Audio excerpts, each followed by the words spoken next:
고급 한정식 VIP룸. 남편이 무표정하게 두툼한 봉투와 통장 사본을 밀어넣는다. 은정아, 우리 이쯤에서 정리하자. 담담한 목소리에 담긴 냉혹한 결심. 아내의 눈이 커지고 떨리는 손끝에 10억 원이라는 숫자가 선명히 흔들린다. 위자료라니 당신 지금 무슨 소리 하는 거예요? 분노와 배신이 뒤섞인 외침. 차갑게 술잔을 비우는 남편과 무너져 내리는 아내의 시선이 정면으로 부딪힌다. 이야기 들어가기 전에 무료로 할 수 있는 구독과 좋아요 꼭 눌러주시면 제게는 응원이 되고 여러분께는 행운이 따라올 거예요. 서울 성북동 골목길에는 아직도 옛 정취가 남아 있었습니다.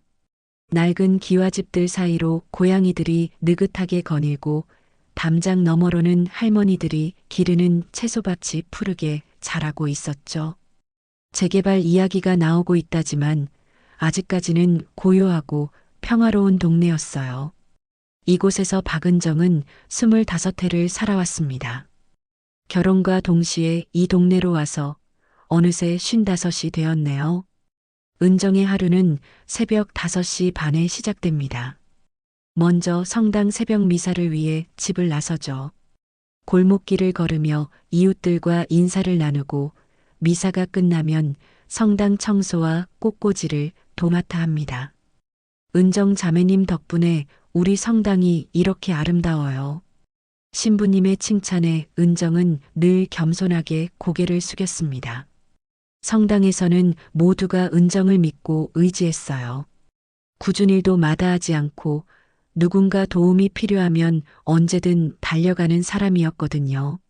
새벽 미사를 마치고 집으로 돌아오면 남편 도훈을 위해 아침을 차립니다.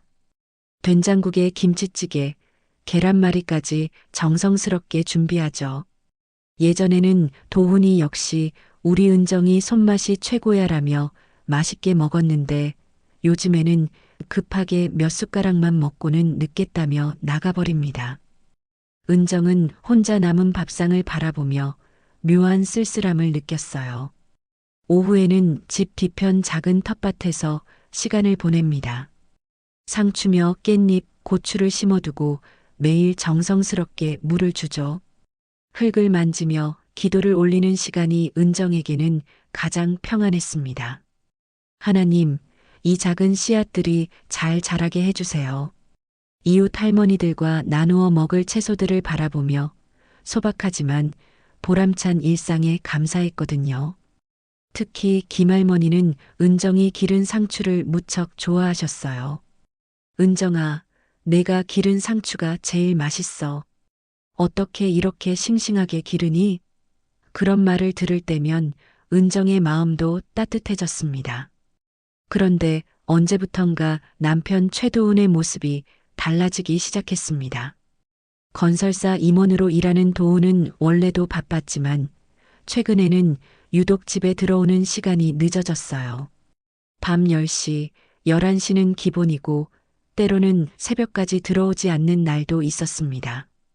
처음에는 회사에 큰 프로젝트가 있나 보다 생각했어요. 성북동 재개발 사업도 진행 중이고 다른 지역 개발 사업도 여러 개 있다고 들었거든요. 여보, 저녁은 드셨어요? 은정이 물어봐도 회사에서 먹었어라는 짧은 대답뿐이었습니다. 예전에는 은정이 해준 반찬 이야기도 나누고 성당 봉사 이야기에도 관심을 보였는데 말이죠. 오늘 성당에서 뭐 했어? 텃밭 채소는 잘 자라고 있어? 그 같은 일상적인 대화들이 그리워졌습니다. 이제는 현관에서 신발을 벗자마자 곧바로 서재로 들어가 버립니다. 문을 닫고 무슨 일을 하는지도 알 수 없었어요. 더 이상한 건 도훈의 옷에서 나는 냄새였습니다. 평소 사용하지 않는 향수 냄새가 은은하게 배어 있었어요. 달콤하면서도 무거운 분명 여자 향수 냄새였습니다. 처음에는 회사 사람들과의 회식 자리에서 묻어온 게 아닐까 생각했습니다. 하지만 그 냄새는 계속해서 도훈의 옷에서 났고 심지어 넥타이와 셔츠까지도 그 냄새가 스며 있었어요. 은정의 마음속에는 작은 의심이 자라기 시작했습니다. 세탁을 하면서도 그 냄새를 맡을 때마다 가슴이 답답했습니다. 설마 도훈이가 생각하다가도 곧 고개를 저었어요. 25년을 함께 살아온 남편을 의심한다는 게 죄스럽게 느껴졌거든요. 하지만 여자의 직감이라는 게 있잖아요. 뭔가 잘못되고 있다는 느낌을 지울 수가 없었습니다. 어느 날 저녁 은정은 용기를 내어 물어봤습니다. 여보, 요즘은 집보다 회사가 더 편한가 봐? 농담처럼 말했지만 사실은 진심이 담긴 질문이었죠. 대답을 기다리며 은정의 심장이 빠르게 뛰었습니다. 도훈은 소파에 앉은 채 텔레비전만 바라보더니 피곤하다는 한마디만 남겼습니다. 그리고는 리모컨으로 채널을 돌리기 시작했어요. 은정을 쳐다보지도 않고 말이죠. 그 순간 은정의 가슴속에 차가운 무언가가 스며들었습니다. 결혼 생활 25년 동안 느껴보지 못한 낯선 감정이었어요. 불안이라고 해야 할까요? 두려움이라고 해야 할까요? 작은 씨앗처럼 마음 한구석에 자리 잡은 그 감정은 날이 갈수록 커져만 갔습니다. 밤에 잠자리에서도 도훈의 등을 바라보며 온갖 생각에 잠 못 이루는 날들이 늘어갔어요. 다음 날부터 은정은 남편을 유심히 관찰하기 시작했습니다. 아침에 나갈 때 표정, 저녁에 들어올 때 모습, 심지어 잠들 때 숨소리까지도 말이죠. 예전과는 확실히 달랐습니다. 뭔가 감추고 있다는 느낌, 마음이 다른 곳에 있다는 느낌이 들었어요. 휴대폰을 볼 때도 화면을 은정이 보지 못하게 가렸고 전화가 올 때면 베란다로 나가서 받았습니다. 성당에서 기도할 때에도 마음이 편하지 않았습니다. 주님, 제가 의심이 많은 걸까요? 아니면 정말 무슨 일이 생긴 걸까요? 은정은 촛불을 바라보며 간절히 기도했지만 답은 쉽게 오지 않았습니다. 미사 중에도 집중이 되지 않았어요. 신부님의 강론을 들으면서도 자꾸만 도운 생각이 났습니다. 텃밭에서 채소들을 돌보면서도 생각은 복잡했습니다. 25년 동안 쌓아온 신뢰가 이렇게 쉽게 흔들릴 수 있는 건지 자신도 몰랐거든요. 상추잎을 따면서도 고추에 물을 주면서도 마음 한편에는 늘 불안이 자리하고 있었습니다. 도훈아, 우리 왜 이렇게 되었을까? 혼잣말을 중얼거리며 눈물이 핑 돌기도 했어요. 그렇게 며칠이 흘렀습니다. 은정의 일상은 겉보기에는 여전했지만 내면에는 균열이 생기기 시작했어요. 조용하고 평화로웠던 성북동 골목길 집에서 은정의 삶에는 처음으로 큰 변화의 전조가 나타나고 있었습니다. 마치 지진 전에 작은 균열이 생기듯이 은정의 마음에도 보이지 않는 금이 가고 있었어요. 그날 밤 은정은 뒤척이며 잠을 이루지 못했습니다. 도훈의 규칙적인 숨소리가 들려왔지만 예전처럼 안정감을 주지는 못했어요. 오히려 더 멀게만 느껴졌습니다. 새벽 3시가 넘어서야 겨우 잠들 수 있었죠. 꿈속에서도 계속 도훈의 차가운 표정이 나타났어요. 다음 날 오후 은정이 텃밭에서 물을 주고 있을 때 도훈에게서 연락이 왔습니다. 오늘 저녁에 시간 있어? 같이 저녁 먹자. 평소 같으면 기뻤을 텐데 이상하게 불안한 마음이 먼저 들었어요. 도훈이 먼저 저녁을 제안하는 일이 요즘에는 거의 없었거든요. 더군다나 목소리 톤이 평소와 달라서 뭔가 중요한 이야기가 있을 것 같다는 예감이 들었습니다. 어디서 만날까요? 은정이 물어보니 도훈은 한정식 집에서 만나자. 위치 보낼게라고 했습니다. 문자로 온 주소를 보니 평소 가던 동네 식당이 아니라 강남에 있는 고급 한정식 집이었어요. 결혼기념일도 아닌데 왜 갑자기 비싼 곳에서 만나자고 하는지 이해할 수 없었습니다. 혹시 좋은 일이 있는 건가 싶어 마음을 진정시켰지만 가슴 한구석의 불안감은 쉽게 사라지지 않았어요. 은정은 옷장에서 가장 좋은 옷을 골라 입었습니다. 남편이 좋아하던 연보라색 블라우스와 검정색 치마를 선택했어요. 거울 앞에서 화장도 평소보다 신경 써서 했습니다. 혹시 도훈이 마음을 되돌린 것은 아닐까 하는 희망을 품고 있었거든요. 하지만 립스틱을 바르는 손이 미묘하게 떨리고 있었어요. 저녁 시간에 맞춰 한정식집에 도착한 은정은 도훈이 이미 와서 기다리고 있는 것을 보았습니다. 평소보다 정장 차림이 더 말끔해 보였고 머리도 새로 한 것 같았어요. 뭔가 중요한 일이 있다는 느낌이 들었습니다. 하지만 도훈의 표정은 밝지 않았어요. 오히려 무겁고 진지한 모습이었습니다. 은정아, 여기 앉아. 도훈의 목소리는 평소보다 무거웠습니다. 고급스러운 개별룸에서 마주 앉으니 분위기가 더욱 어색했어요. 평소 집에서 마주하는 것과는 전혀 다른 느낌이었거든요. 마치 처음 만나는 사람과 식사하는 것 같았습니다. 웨이터가 가져다 준 물을 마시며 은정은 긴장을 달래려 했어요. 음식이 나오고 한참을 말없이 먹었습니다. 평소 좋아하던 전복 요리와 갈비찜이 나왔지만 맛을 느낄 수가 없었어요. 은정은 계속해서 도훈의 표정을 살폈습니다. 뭔가 말하려고 하다가 멈추기를 반복하는 것 같았어요. 젓가락질도 평소와 달리 어색했고 계속 시계를 쳐다보기도 했습니다. 무슨 일 있어요? 왜 갑자기 이런 데서 만나자고 했어요? 은정이 참다 못해 먼저 물어봤습니다. 더 이상 이 어색한 침묵을 견딜 수 없었거든요.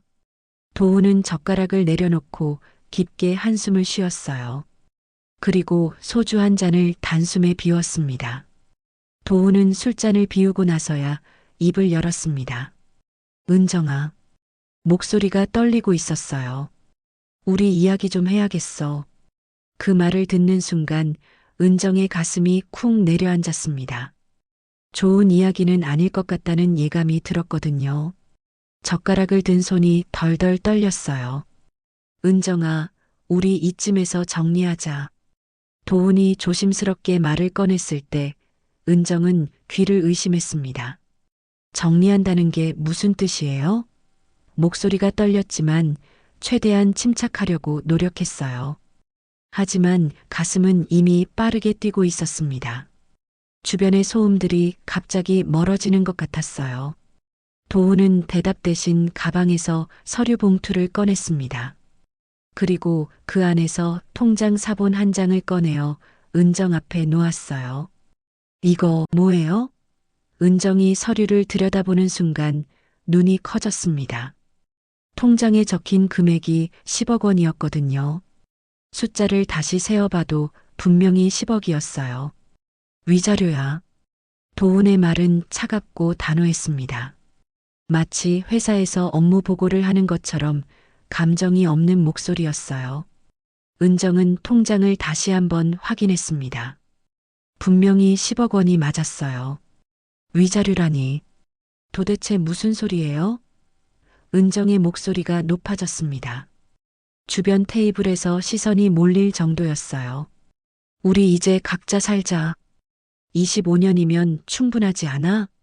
도훈은 은정의 눈을 똑바로 보지 못하고 계속 술잔만 만지작거렸습니다. 당신 지금 진심으로 하는 말이에요? 갑자기 왜 이런 소리를? 은정은 목이 메어 말을 잇지 못했습니다. 눈물이 핑 돌았지만 참으려고 애썼어요. 더 충격적인 건 그 돈의 출처였습니다. 그런데 이 돈은 도대체 어디서 난 거예요? 우리 집안 형편에 10억이 어디 있다고. 은정이 떨리는 목소리로 물었을 때 도훈은 대답을 피했습니다. 그건 내가 알 필요 없어. 어쨌든 이 돈으로 새로 시작해. 냉정한 말투였지만 도훈의 손도 미묘하게 떨리고 있었어요. 알 필요 없다고요? 25년을 함께 산 아내한테 알 필요 없다고요? 은정의 목소리에는 분노가 섞여 있었습니다. 다른 손님들이 쳐다볼 정도로 커진 목소리였지만 신경 쓸 여유가 없었어요. 도훈 씨, 지금 뭔가 잘못된 일에 연루된 거 아니에요? 이 돈이 깨끗한 돈이에요? 하지만 도훈은 더 이상 대답하지 않았습니다. 그저 술잔을 기울일 뿐이었어요. 얼굴이 빨갛게 달아올랐지만 계속 마시고 있었습니다. 이 돈 어디서 났는지 말하지 않으면 절대 받을 수 없어요. 은정이 단호하게 말했지만 도훈의 표정은 변하지 않았습니다. 오히려 더 굳어지기만 했어요. 식사는 그렇게 끝났습니다. 도훈은 며칠 생각해봐. 어차피 결론은 같을 거야 라는 말만 남기고 먼저 자리를 떴어요. 계산도 미리 해둔 상태였습니다. 은정은 혼자 남아 통장 사본을 바라봤어요. 10억 원이라는 거금이 적힌 종이가 오히려 무겁게 느껴졌습니다. 집으로 돌아가는 택시 안에서 은정은 눈물을 참을 수 없었습니다. 창밖으로 스쳐 지나가는 네온사인들이 흐릿하게 보였어요. 왜 갑자기 이런 일이? 혼잣말을 중얼거리며 핸드백 속 통장 사본을 꺼내 다시 봤습니다. 분명 진짜 금액이었어요. 하지만 이 돈을 받고 싶지 않았습니다. 집에 도착해서도 잠이 오지 않았습니다. 은정은 거실에 앉아 생각에 잠겼어요. 도훈이 말한 위자료 10억 원, 그 돈의 출처가 무엇인지 궁금했습니다. 건설사 임원 월급으로는 절대 모을 수 없는 금액이었거든요. 혹시 불법적인 일에 연루된 건 아닐까 하는 생각이 계속 머릿속을 맴돌았어요. 새벽이 되어서야 은정은 결심했습니다. 그냥 당하고만 있을 수는 없다고 생각했어요. 도훈이 무슨 일을 하고 있는지, 그 돈이 어디서 온 건지 알아내야 했습니다. 25년 결혼 생활을 이렇게 끝낼 수는 없었거든요. 무엇보다 그 돈이 깨끗하지 않다는 확신이 들었어요. 다음 날 아침 은정은 평소보다 일찍 일어났습니다. 도훈은 이미 출근한 상태였어요. 새벽 미사도 빠지고 곧바로 서재로 향했습니다. 어젯밤 결심한 대로 진실을 알아내야 했거든요. 서재 문을 열고 들어서니 도훈의 냄새가 났어요. 평소 사용하던 면도 크림과 함께 그 낯선 향수 냄새도 섞여 있었습니다. 책상 위에는 컴퓨터와 함께 여러 개의 서류철이 가지런히 정리되어 있었어요. 책상 서랍을 하나씩 열어보니 각종 명함들과 회사 관련 자료들이 들어 있었습니다. 그 중에서 눈에 띄는 파일이 있었어요. 성북동 재개발 사업 관련이라고 적힌 두꺼운 파일이었습니다. 바로 자신이 살고 있는 이 동네의 재개발 계획서였죠. 파일이 상당히 두꺼워서 꽤 오랫동안 준비해온 사업인 것 같았어요. 파일을 펼쳐보니 상당히 복잡한 내용들이 들어 있었습니다. 토지 매입 계획서, 주민 보상 방안, 건설 일정표, 설계도면 등이 빼곡히 정리되어 있었어요. 처음 보는 용어들이 많아서 이해하기 어려웠지만 하나하나 천천히 살펴봤습니다. 하지만 은정이 가장 주목한 건 보상금 정산표였습니다. 이 동네 주민들 이름이 하나하나 적혀 있고 각자 받을 보상금 액수가 명시되어 있었거든요. 정산표를 자세히 보니 은정이 아는 이웃들의 이름이 모두 들어 있었어요. 옆집 김할머니, 길 건너편 박 아저씨, 골목 안쪽 이 할아버지까지 모든 주민들의 명단이 정리되어 있었습니다. 그런데 뭔가 이상했습니다. 은정이 알고 있는 이웃들의 보상금과 서류에 적힌 금액이 전혀 달랐어요. 예를 들어 옆집 김할머니는 실제로는 3억 원을 받았다고 했는데 서류상으로는 5억 원으로 기록되어 있었습니다. 그 차이가 무려 2억 원이나 났어요. 다른 주민들도 마찬가지였습니다. 박 아저씨는 실제로는 4억 원을 받았다고 했는데 서류에는 7억 원으로 적혀 있었어요. 이 할아버지 역시 실제 받은 금액과 서류상 금액이 3억 원 정도 차이가 났습니다. 모든 주민들의 실제 보상금과 서류상 보상금 사이에는 상당한 차액이 있었어요. 이게 도대체 뭐지? 은정은 더 자세히 살펴봤습니다. 보상금 정산표 맨 아래쪽에는 차액 처리라는 항목이 있었어요. 그리고 그 옆에는 도훈의 서명이 선명하게 적혀 있었습니다. 차액들을 모두 합치면 대략 15억 원 정도가 되었어요. 은정의 가슴이 뛰기 시작했습니다. 이 엄청난 금액이 어디로 간 것일까요? 설마. 은정은 어젯밤 도훈이 내민 10억 원 위자료가 떠올랐습니다. 혹시 이 차액과 관련이 있는 건 아닐까요? 주민들이 받아야 할 보상금을 빼돌린 돈으로 위자료를 주겠다는 건 아닐까요? 생각만 해도 끔찍했습니다. 이웃들의 돈을 훔친 것이나 다름없었거든요.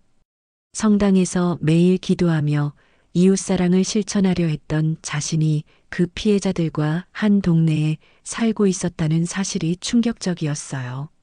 더 충격적인 건 서류 뒷면에서 발견한 명단이었습니다. 협력업체 및 관계자 명단이라고 적힌 종이에는 구청 공무원들과 시공업체 관계자들의 이름이 적혀 있었어요. 그리고 각자의 이름 옆에는 금액이 적혀 있었습니다. 뇌물 명단인 것 같았어요. 도훈의 이름도 그 명단에 있었고 옆에는 10억이라고 적혀 있었습니다. 구청장 이름 옆에는 5억, 시공업체 대표 옆에는 3억이라고 적혀 있었어요. 누가 이걸 조작한 거지? 은정은 손이 떨렸습니다. 하지만 서류들의 서명과 도장을 보니 모두 진짜인 것 같았어요. 특히 도훈의 서명은 은정이 너무나 잘 아는 필체였습니다. 도훈이 단순히 바람을 피운 게 아니라 재개발 비리에 연루되어 있다는 확신이 들었습니다. 이웃들의 보상금을 가로채고 그 돈으로 뇌물을 주고받은 거였어요. 은정은 급히 휴대폰으로 서류들을 사진으로 찍었습니다. 중요한 증거가 될 수 있을 것 같았거든요. 하지만 혼자서는 이 문제를 해결할 수 없을 것 같았어요. 도움이 필요했습니다. 그때 떠오른 사람이 대학 동창 김태식이었어요. 지역 신문사에서 기자로 일하고 있어서 이런 일에 경험이 있을 것 같았습니다. 예전에 부정부패 사건을 취재해서 상을 받은 적도 있었거든요. 오랜만에 태식에게 전화를 걸었습니다. 태식아, 나 은정이야. 혹시 시간 있으면 만날 수 있을까? 목소리에 긴박함이 묻어났는지 태식은 바로 알아차렸어요. 무슨 일이야? 목소리가 이상한데? 혹시 아픈 거야? 전화로는 말하기 어려워. 직접 만나서 이야기할게. 정말 급한 일이야. 태식과는 동네 카페에서 만나기로 했습니다. 성북동에서 가까운 곳이어서 자주 가던 곳이었어요. 조용한 곳이라 이야기하기에도 좋았습니다. 오후 2시쯤 카페에 도착한 은정은 태식이 이미 와서 기다리고 있는 것을 보았습니다.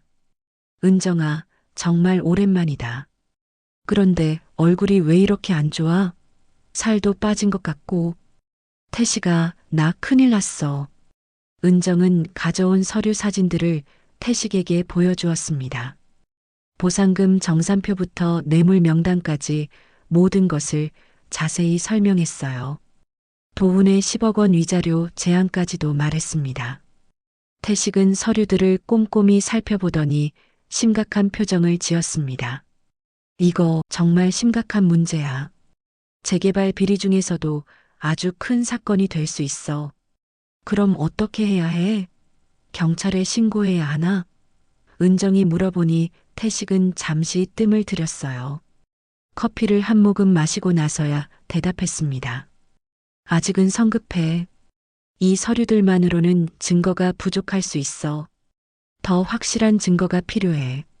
태식의 말에 은정은 실망했습니다. 이 정도면 충분한 증거라고 생각했거든요. 그리고 은정아, 이 일은 생각보다 복잡할 거야. 구청장부터 건설사, 로비스트까지 다 얽혀 있어 보여. 태식이 보상금 명단을 다시 보며 말했습니다. 여기 적힌 사람들이 다 한 패거리인 것 같아.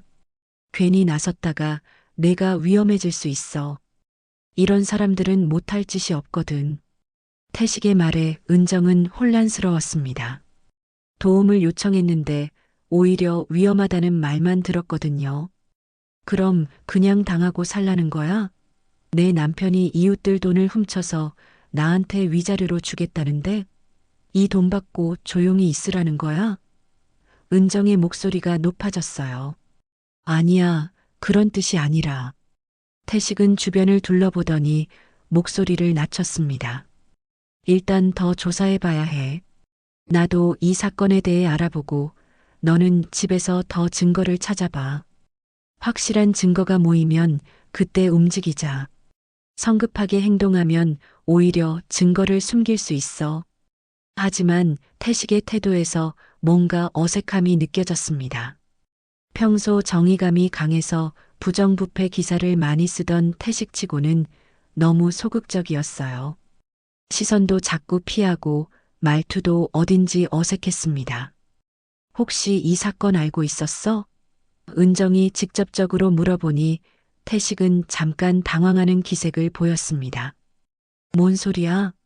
나가 어떻게 알아? 하지만 태식의 대답은 확신이 서지 않았어요. 시선도 은정을 똑바로 보지 못했고 손으로 계속 커피잔을 만지작거렸습니다. 은정은 묘한 불안감을 느꼈지만 일단 믿기로 했어요. 다른 도움을 받을 곳이 없었거든요. 카페를 나서면서 태식은 일주일 정도 시간을 달라. 내가 알아볼 테니까 그동안 조심하고 있어라고 말했습니다. 하지만 은정의 마음속에는 또 다른 의심이 자라기 시작했어요. 태식이 정말 도움을 줄 수 있을까 하는 의구심이었습니다. 평소 알던 태식과는 너무 다른 모습이었거든요. 예전에는 불의를 보면 참지 못하던 사람이었는데 말이죠. 집으로 돌아온 은정은 불안한 마음을 달래려 성당에 들렀습니다. 하지만 기도에 집중이 되지 않았어요. 자꾸만 태식의 어색한 표정이 떠올랐습니다. 주님, 제가 누구를 믿어야 할까요? 촛불을 바라보며 간절히 기도했지만 마음이 편해지지 않았어요. 오히려 더 복잡해지기만 했습니다. 다음 날부터 은정은 태식의 말대로 더 많은 증거를 찾기 시작했습니다. 도훈이 출근한 사이 서재를 샅샅이 뒤져봤어요. 컴퓨터도 켜보려 했지만 비밀번호가 걸려 있어서 들어갈 수 없었습니다. 하지만 서랍 깊숙한 곳에서 새로운 서류들을 발견했어요. 부동산 거래 내역서와 계좌 이체 기록들이었습니다. 거래 내역서를 보니 도훈 명의로 여러 개의 부동산을 매입한 기록이 있었어요. 강남의 오피스텔, 분당의 아파트, 심지어 제주도의 펜션까지도 있었습니다. 모두 합치면 수십억 원어치였어요. 건설사 임원 월급으로는 절대 불가능한 규모였죠. 계좌 이체 기록도 마찬가지였습니다. 매월 억 단위의 돈이 들어오고 나가는 기록들이 빼곡했어요. 특히 눈에 띄는 건 정미라라는 이름으로 된 계좌였습니다. 이 계좌로 매월 상당한 금액이 이체되고 있었어요. 은정은 이 이름을 어디서 본 것 같다는 생각이 들었습니다. 그런데 정확히 어디서 봤는지 기억나지 않았어요. 하지만 분명 중요한 단서일 것 같았습니다. 며칠 후 태식에게서 연락이 왔습니다. 은정아, 만나자. 중요한 이야기가 있어. 목소리가 평소와 달리 긴장되어 있었어요. 은정은 혹시 좋은 소식이 있는 건 아닐까 기대하며 약속 장소로 향했습니다. 이번에는 태식이 성북동 근처의 작은 음식점을 제안했어요. 음식점에서 만난 태식의 표정은 어두웠습니다. 은정아, 내가 조사해봤는데. 태식은 말을 망설이더니 무거운 목소리로 이어갔습니다. 이 사건이 생각보다 훨씬 복잡해. 구청장, 건설사 대표, 그리고 부동산 로비스트까지 모두 연결되어 있어. 로비스트? 은정이 되묻자 태식은 고개를 끄덕였습니다. 정미라라는 여자야. 부동산 개발 관련해서 로비 활동을 하는 사람이지. 이번 성북동 재개발 사업의 핵심 인물 중 하나야. 그 순간 은정은 깨달았습니다. 도훈의 계좌 이체 기록에서 본 바로 그 이름이었어요. 그 여자가 뭐라는 사람이야? 은정의 질문에 태식은 주변을 둘러보며 목소리를 낮췄습니다. 공무원들과 건설업체 사이에서 중간 역할을 해. 쉽게 말해서 뇌물을 전달하는 역할이지. 그리고 태식이 잠시 말을 멈췄어요. 그리고 내 남편과도 아주 가까운 사이인 것 같아. 은정의 가슴이 철렁 내려앉았습니다. 도훈이 바람을 피우고 있다는 의심이 확신으로 바뀌는 순간이었어요. 증거가 있어? 떨리는 목소리로 물어보니 태식은 고개를 저었습니다. 아직은 확실하지 않아. 하지만 둘이 자주 만나고 있다는 건 확실해. 그럼 우리가 직접 확인해 보자. 은정이 말하자 태식은 깜짝 놀랐습니다. 뭐? 그건 너무 위험해. 만약 들키기라도 하면 위험하든 말든 확인해야 해. 내가 바보처럼 당하고만 있을 수는 없어. 은정의 목소리에는 결연한 의지가 담겨 있었습니다. 태식은 한동안 고민하더니 알았어. 하지만 조심해서 해야 해라고 말했습니다. 그리고 정미라에 대한 정보를 더 알려줬어요. 정미라는 주로 강남 쪽 호텔에서 사업가들과 만나. 특히 그랜드 호텔 로비를 자주 이용한다고 들었어. 다음 날 은정은 용기를 내어 도훈을 미행하기로 결심했습니다. 평소보다 일찍 집을 나선 도훈을 멀리서 따라갔어요. 지하철을 타고 강남으로 향하는 도훈을 보며 은정의 심장은 빠르게 뛰었습니다. 혹시 정말 그 여자를 만나러 가는 건 아닐까요? 강남역에서 내린 도훈은 걸어서 그랜드 호텔로 향했습니다. 은정은 충분한 거리를 두고 뒤따랐어요. 호텔 로비에 들어선 도훈은 한 여자를 찾는 듯 주변을 둘러봤습니다. 그리고 얼마 후 엘리베이터에서 내려온 여자와 마주쳤어요.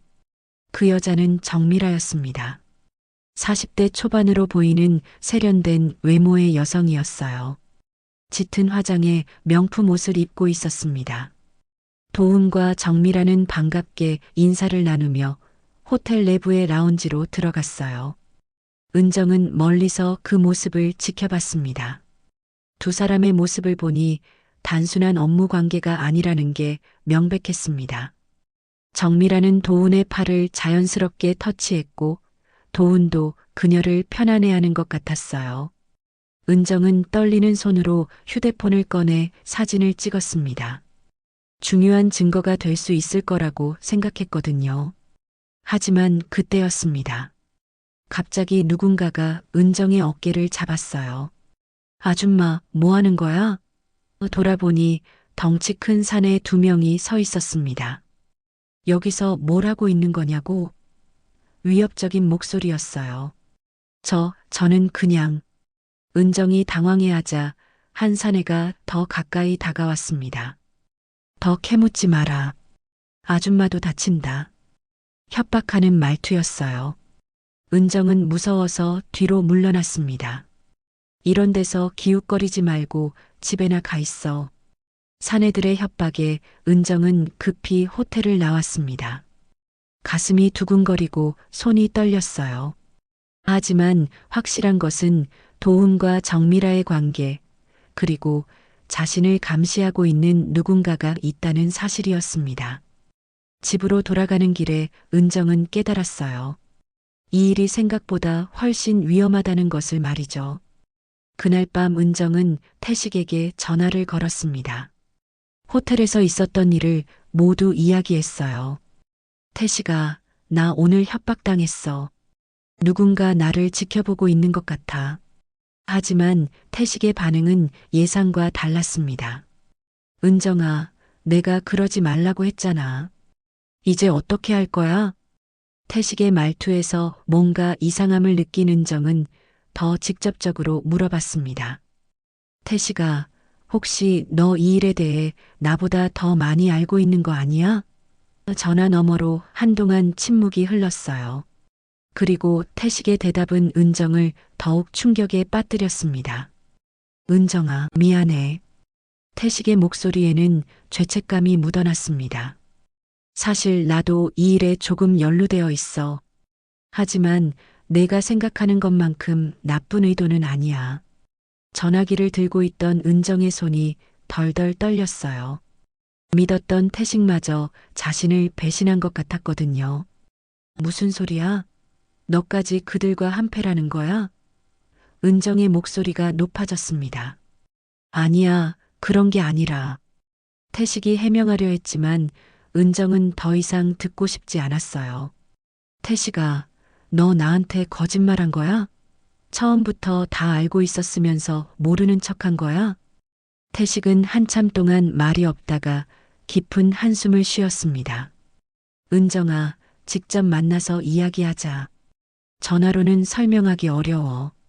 하지만 은정은 더 이상 태식을 믿을 수 없었어요. 만나서 뭘 더 이야기해? 또 거짓말할 거야? 그렇게 말하고는 전화를 끊어버렸습니다. 그날 밤 은정은 잠을 이룰 수 없었습니다. 남편은 배신했고 친구마저 믿을 수 없게 되었어요. 세상에 혼자 남겨진 것 같은 기분이었습니다. 누구를 믿어야 하지? 천장을 바라보며 눈물을 흘렸어요. 25년 동안 쌓아온 모든 관계가 한순간에 무너지는 느낌이었습니다.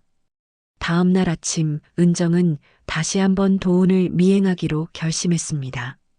어제의 위협에도 불구하고 포기할 수 없었어요. 이번에는 더욱 조심스럽게 움직였습니다. 모자를 깊숙이 눌러 쓰고 평소와 다른 옷을 입었어요. 선글라스도 착용해서 최대한 정체를 숨기려고 노력했습니다. 도훈은 이번에도 강남으로 향했습니다. 하지만 어제와는 다른 장소였어요. 고급 레스토랑이었습니다. 은정은 멀리서 지켜보며 도훈이 누구를 만나는지 확인했어요.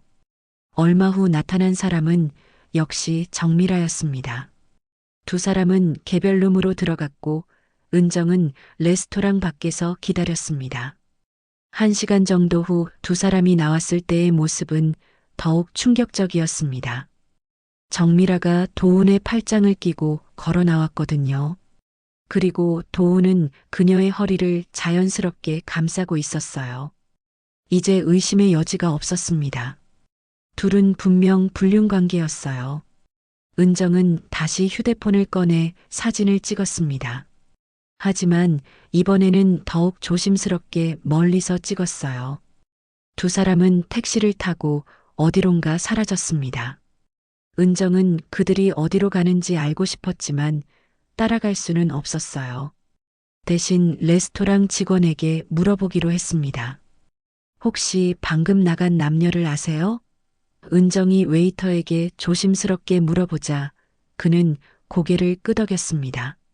아, 최 사장님과 정 실장님 말씀이세요?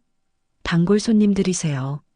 최 사장이라니 도훈을 사장이라고 부르다니 이상했어요. 도훈은 건설사 임원이지 사장이 아니었거든요. 최 사장님이 무슨 사업을 하시는지 아세요? 은정이 더 물어보자 웨이터는 부동산 개발 쪽으로 알고 있는데요.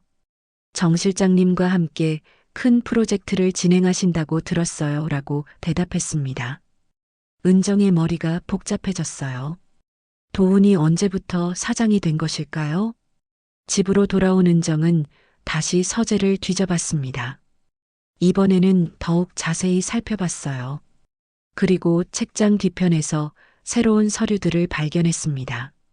도훈개발 주식회사라는 회사의 설립 서류였어요. 대표이사는 최도훈, 즉 남편이었습니다. 설립일을 보니 1년 전이었어요. 회사 서류를 보니 사업 내용은 부동산 개발 및 건설업이었습니다.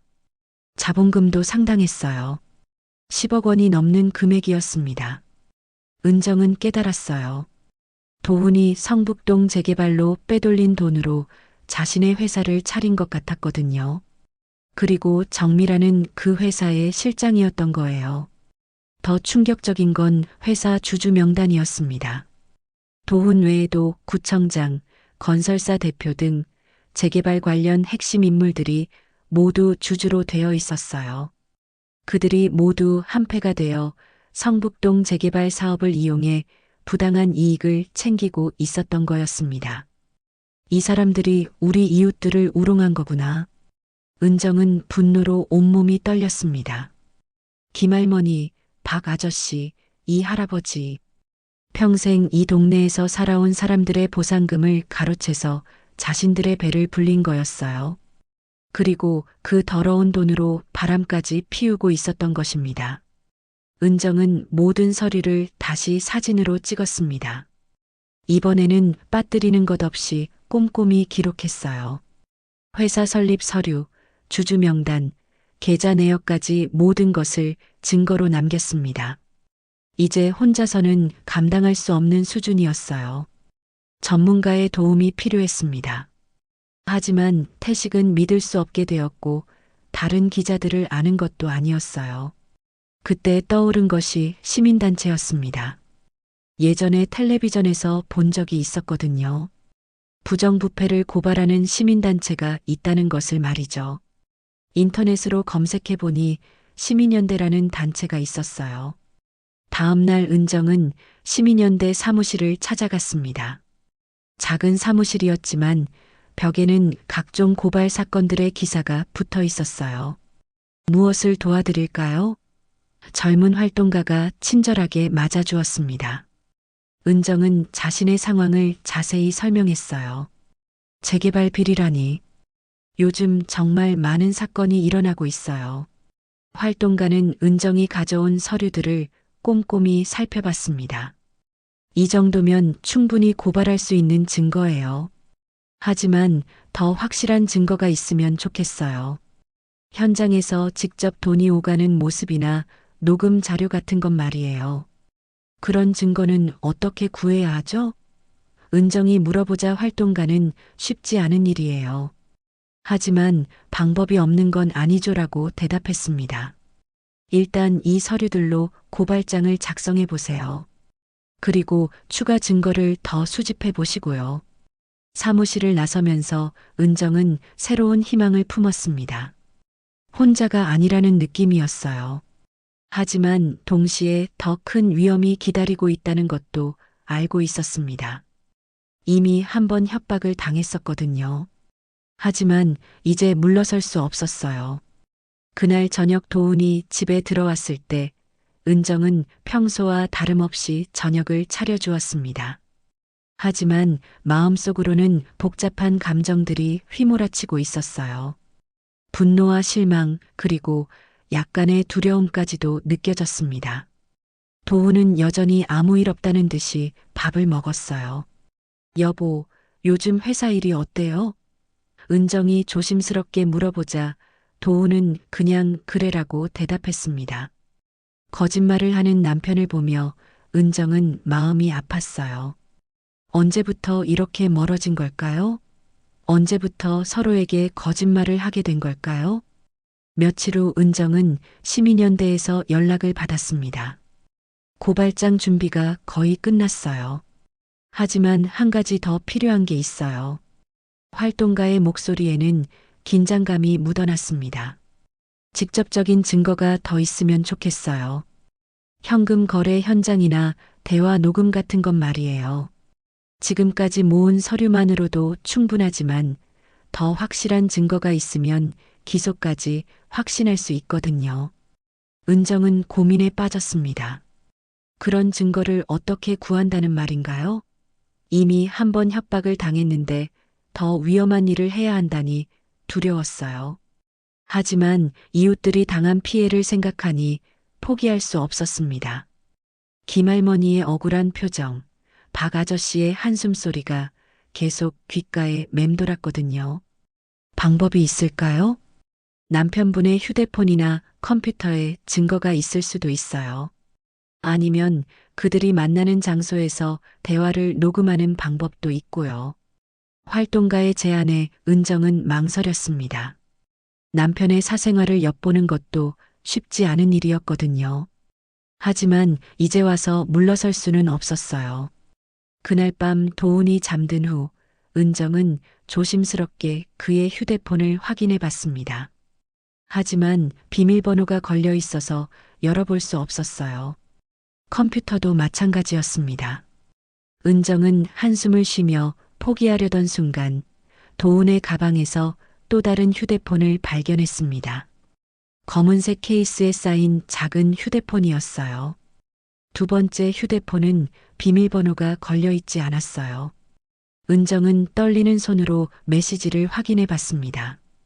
그리고 그 내용에 충격을 받았어요. 정미라와 주고받은 메시지들이 빼곡했거든요. 사업 이야기부터 개인적인 대화까지 모든 것이 들어 있었습니다. 메시지 내용을 보니 둘의 관계가 얼마나 깊은지 알 수 있었어요. 오늘 구청장님께 전달 완료했어요. 다음 달에 남은 금액 처리하죠. 정미라의 메시지였습니다. 고생했어. 이번 일 끝나면 제주도 펜션에서 쉬자.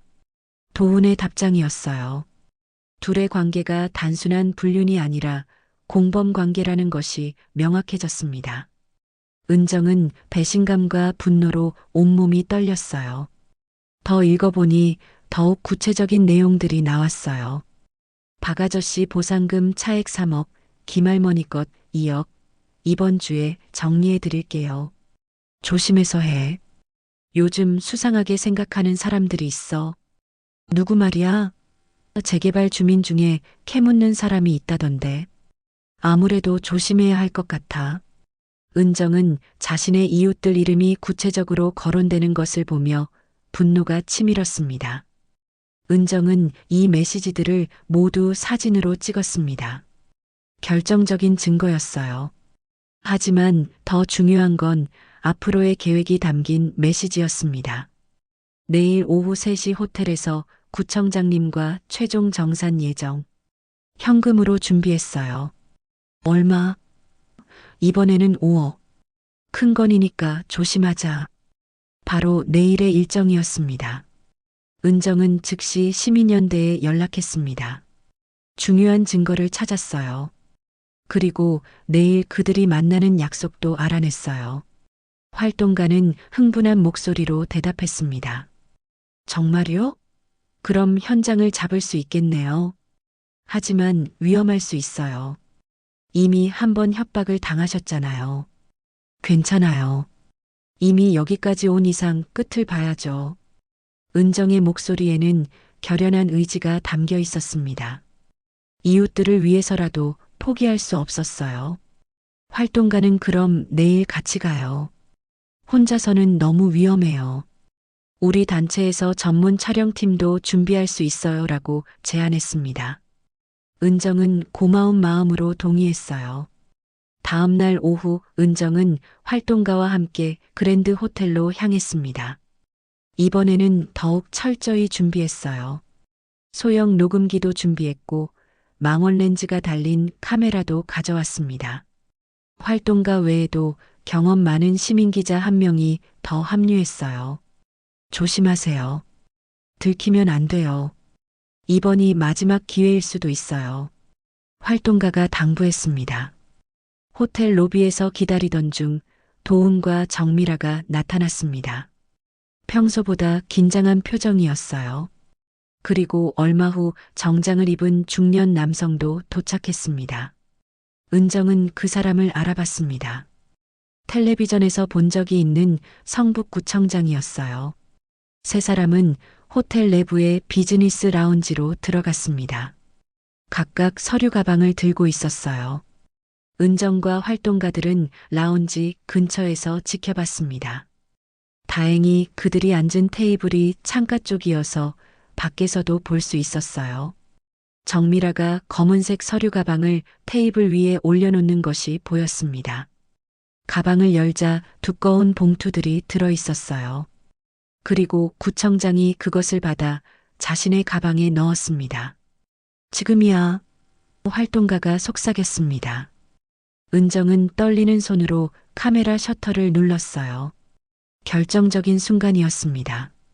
현금이 오가는 장면을 포착한 거였어요. 시민 기자도 동영상으로 촬영하고 있었습니다. 하지만 그때 누군가 은정의 어깨를 잡았습니다. 또 왔네, 이 아줌마. 지난번에 협박했던 사내들이었습니다. 경고했잖아. 더 캐묻지 말라고.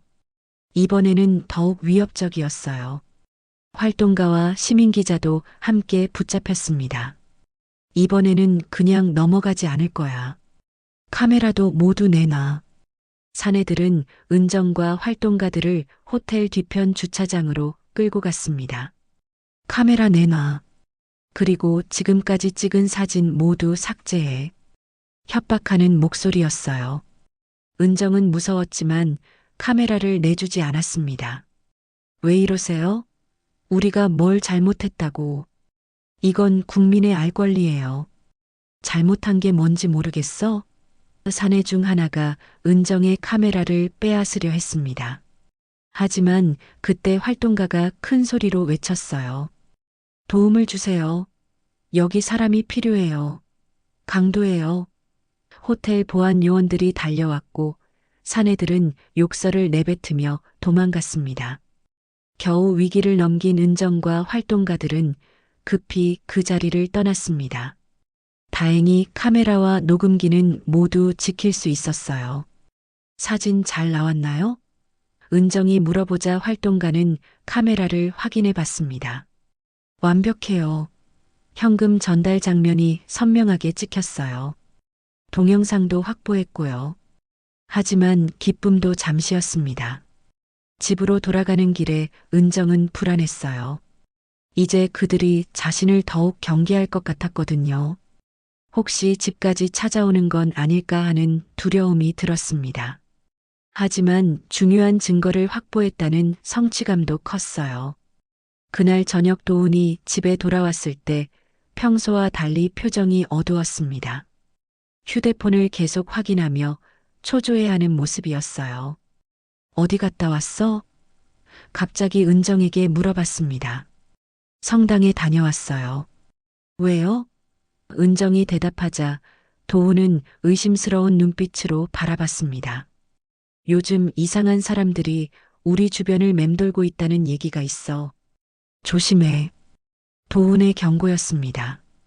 은정은 가슴이 철렁했어요. 벌써 들킨 건 아닐까요? 무슨 사람들이요? 그냥 조심하라고. 괜한 데 나서지 말고. 특히 재개발 관련해서는 절대 관여하지 마. 그날 밤 은정은 잠을 이룰 수 없었습니다. 도훈의 경고가 계속 머릿속을 맴돌았어요. 하지만 이제 증거도 충분히 모았고 시민연대의 도움도 받고 있었습니다. 마지막 단계만 남았어요. 며칠 후면 모든 것이 끝날 것 같았습니다. 다음 날 아침 은정은 놀라운 소식을 들었습니다. 시민연대에서 연락이 온 거였어요. 검찰에 고발장을 제출했어요. 곧 수사가 시작될 예정이에요. 그런데 한 가지 더 해야 할 일이 있어요. 활동가의 목소리에 긴장감이 묻어났습니다. 주민들에게 이 사실을 알려야 해요. 피해자들이 직접 나서야 더 큰 힘이 생겨요. 은정은 잠시 망설였습니다. 지금까지는 혼자서 또는 시민연대와 함께 조용히 진행해 왔는데 이제 이웃들에게 모든 것을 공개해야 한다니 부담스러웠어요. 정말 그래야 할까요? 혹시 이웃들이 더 위험해지는 건 아닐까요? 하지만 활동가는 단호했습니다. 이제 숨길 시간이 아니에요. 진실을 알아야 할 권리가 있어요. 그날 오후 은정은 용기를 내어 김할머니 집을 찾아갔습니다. 할머니, 중요한 이야기가 있어요. 거실에 앉아 은정은 지금까지의 모든 일을 차근차근 설명했어요. 재개발 보상금 조작, 도훈의 배신, 시민연대와의 협력까지 모든 것을 털어놓았습니다. 김할머니는 처음에는 믿지 못하겠다는 표정이었어요. 설마 그럴 리가. 최 사장님이 그런 분일 줄이야. 하지만 은정이 보여준 서류 사진들을 보고 나서는 분노로 떨기 시작했습니다. 이 사람들이 우리를 이렇게 속였단 말이야? 내가 받을 돈을 가로챘다고? 할머니만 그런 게 아니에요. 이 동네 모든 주민들이 피해를 당했어요. 은정이 보상금 명단을 보여주자 김할머니는 더욱 놀랐습니다. 박 아저씨도 이 할아버지도 모두 네, 모두 실제보다 적은 보상금을 받았어요. 차액은 그들이 나누어 가졌고요. 김할머니는 즉시 박 아저씨에게 전화를 걸었습니다. 박 형, 빨리 우리 집으로 와. 중요한 이야기가 있어. 얼마 후 박 아저씨가 도착했고 은정은 다시 한번 모든 것을 설명해야 했어요. 박 아저씨의 반응도 김할머니와 비슷했습니다. 처음에 놀라움, 그 다음에 분노. 이놈들이 우리를 완전히 바보로 본 거네. 박 아저씨가 주먹을 불끈 쥐었습니다. 그럼 우리가 어떻게 해야 해? 경찰에 신고해야 하나?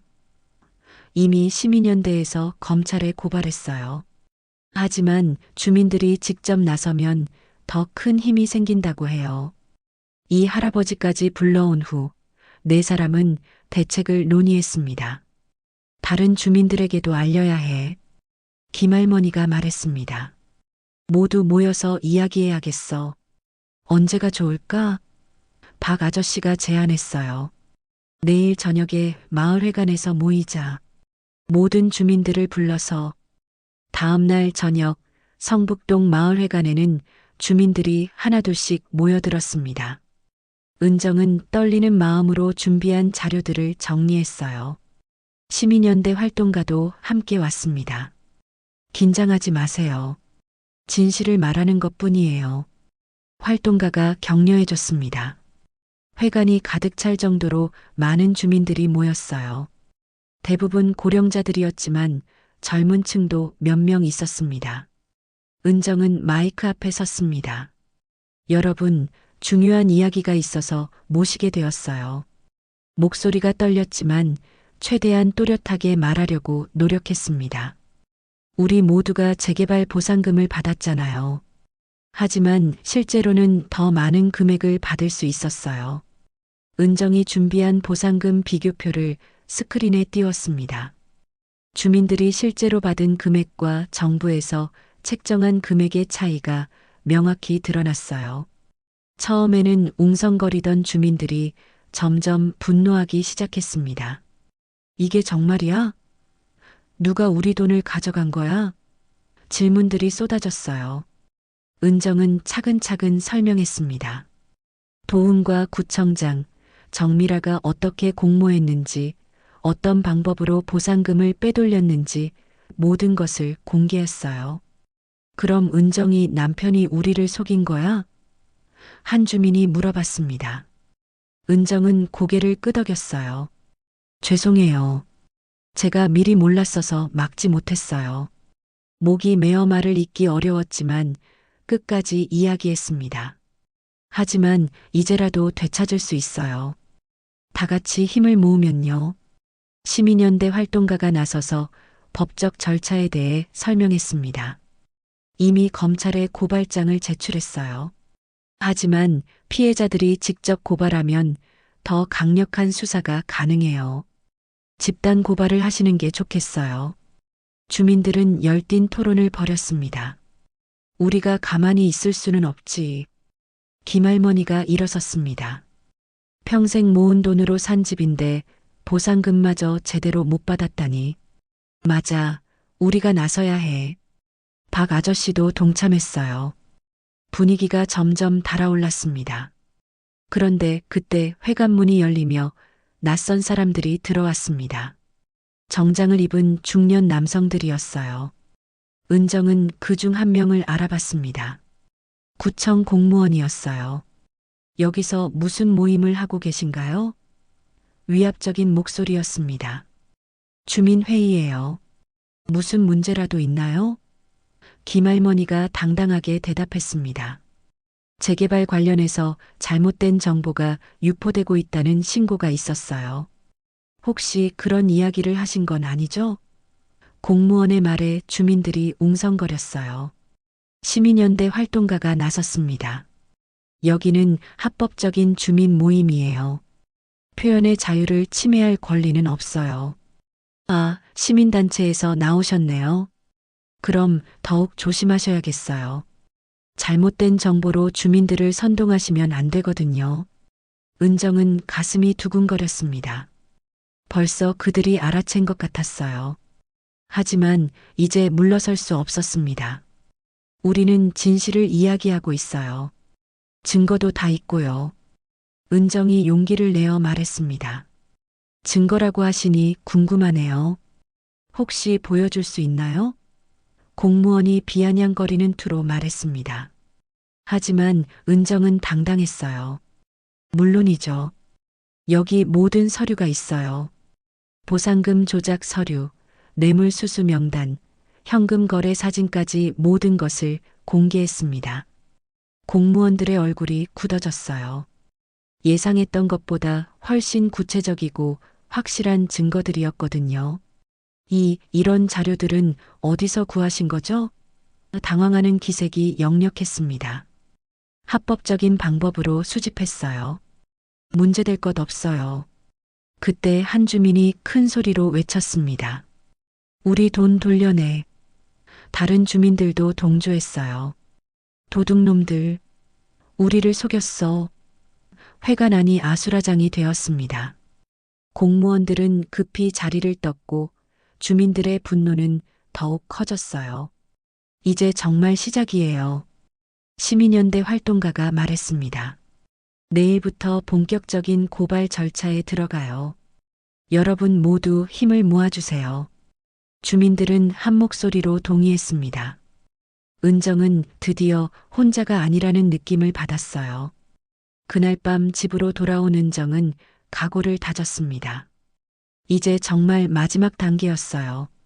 도움과의 대결, 그리고 진실을 세상에 알리는 일만 남았습니다. 무서웠지만 더 이상 물러설 곳은 없었어요. 다음 날 아침 일찍부터 성북동 일대는 분주했습니다. 검찰 수사관들이 나타나 구청과 건설사 사무실을 압수수색하기 시작한 거예요. 은정은 창문 너머로 그 모습을 지켜보며 가슴이 두근거렸습니다. 드디어 시작된 거였어요. 몇 달 동안 준비해온 일이 현실이 되는 순간이었습니다.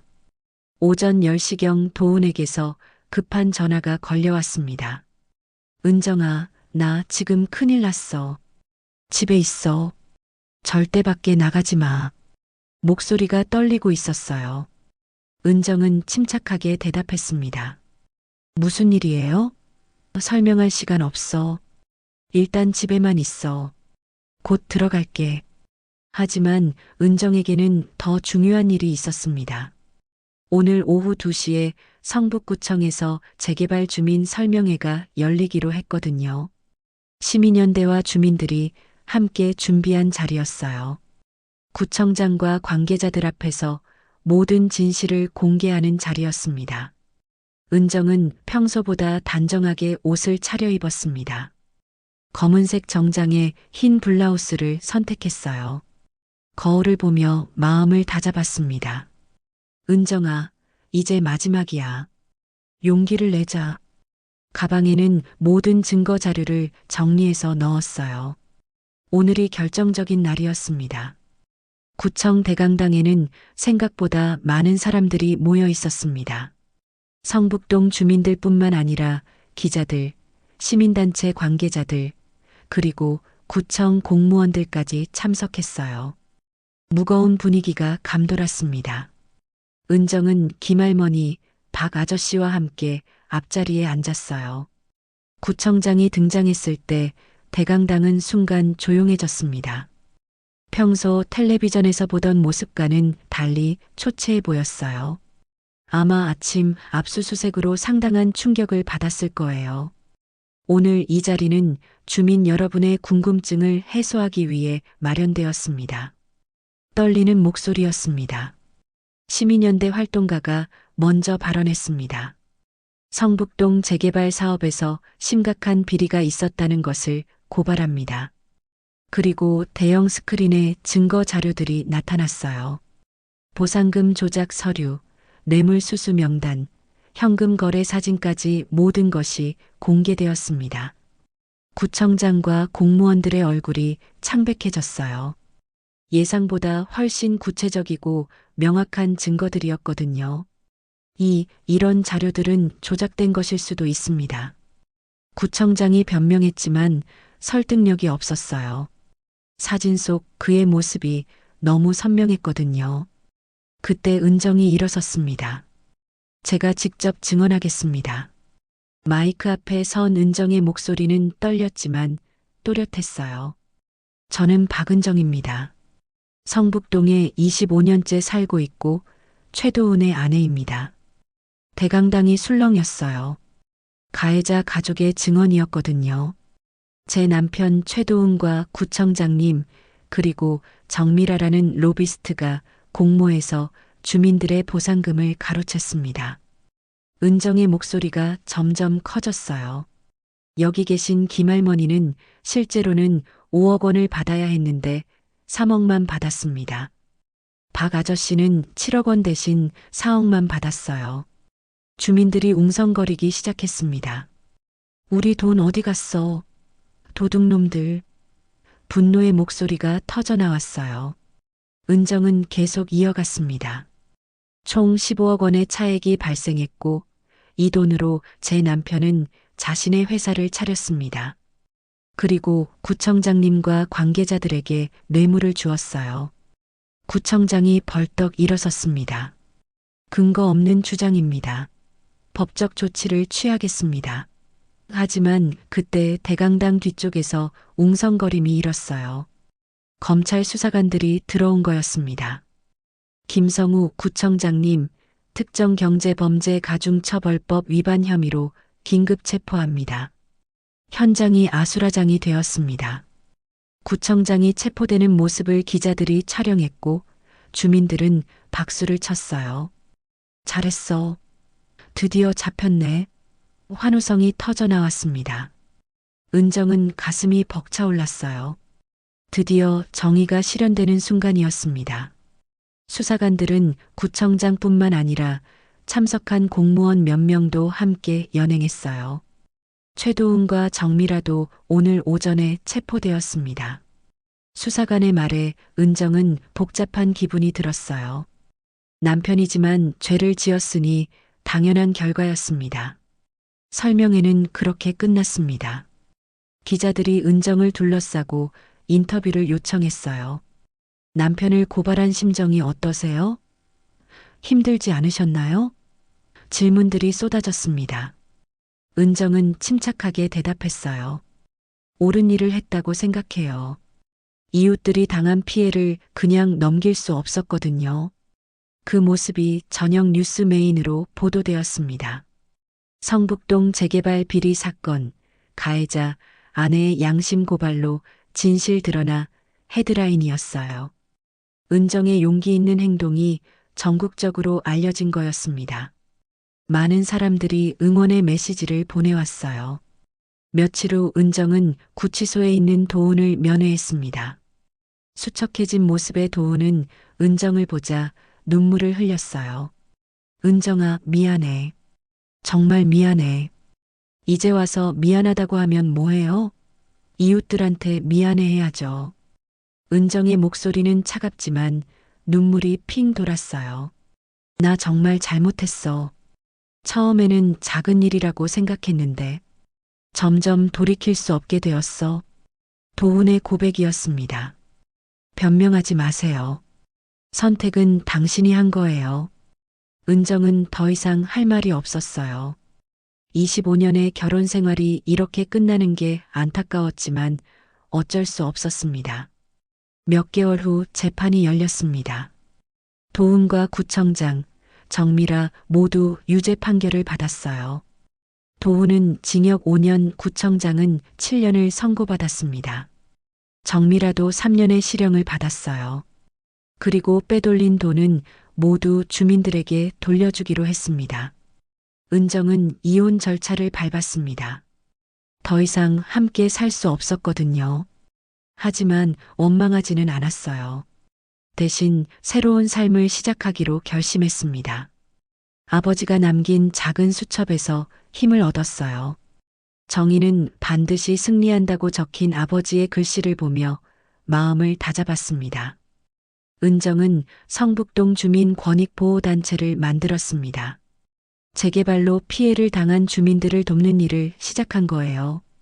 김할머니와 박 아저씨도 함께 참여했습니다. 은정이 덕분에 우리가 정의를 찾았어. 할머니의 말에 은정은 보람을 느꼈어요. 새로운 사무실에서 일하며 은정은 더 많은 피해자들을 만났습니다. 재개발 비리는 성북동만의 문제가 아니었거든요. 다른 지역에서도 비슷한 일들이 벌어지고 있었어요. 은정은 그들의 이야기를 들으며 더 큰 사명감을 느꼈습니다. 어느 날 저녁 은정은 텃밭에서 채소를 돌보며 생각에 잠겼습니다. 1년 전만 해도 평범한 주부였던 자신이 이렇게 변할 줄 몰랐어요. 하지만 후회하지 않았습니다. 오히려 자신의 진짜 모습을 찾은 것 같았거든요. 밤하늘을 바라보며 은정은 아버지에게 속삭였습니다. 아버지, 이제 제가 이어갈게요. 이 땅과 이 사람들을 지키는 일을. 별들이 반짝이는 하늘 아래에서 은정의 눈에는 눈물이 아닌 굳건한 희망의 빛이 담겨 있었습니다. 새로운 시작이었어요. 몇 년 후 성북동에는 새로운 아파트가 들어섰습니다. 하지만 이번에는 모든 과정이 투명하게 진행되었어요. 주민들이 직접 감시했고 은정의 단체도 큰 역할을 했습니다. 공정한 보상, 투명한 절차, 주민들의 권익 보호. 이 모든 것이 은정의 용기에서 시작된 변화였습니다. 오늘 사연은 여기까지입니다. 끝까지 함께 해주셔서 감사드립니다. 구독과 좋아요 눌러주시면 앞으로도 좋은 이야기로 보답드리겠습니다. 늘 건강하세요.